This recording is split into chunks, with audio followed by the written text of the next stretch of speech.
nouvelle étape dans l'engagement de la France aux côtés de l'Ukraine et elle a été annoncée par Emmanuel Macron, le président de la République, hier soir à la télévision. Nous avons ouvert la porte pour former des pilotes.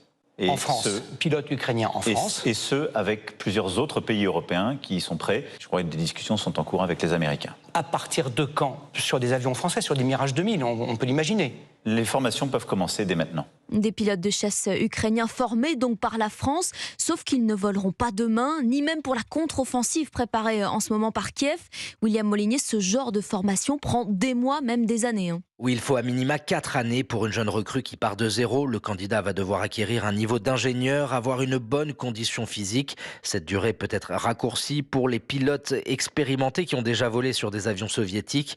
Mais pour passer sur des Mirage français ou des F-35 américains, les Ukrainiens vont devoir apprendre à manier un nouveau système d'armes au standard otanien.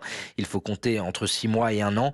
Viendra ensuite la question de la livraison des aéronefs. Quel modèle et en quelle quantité? La France possède une douzaine de Mirage 2000D retirés du service actif mais en état de combattre. Il n'y a pas de tabou, a rappelé Emmanuel Macron, qui entend rester flou sur les modalités pour des questions de sécurité.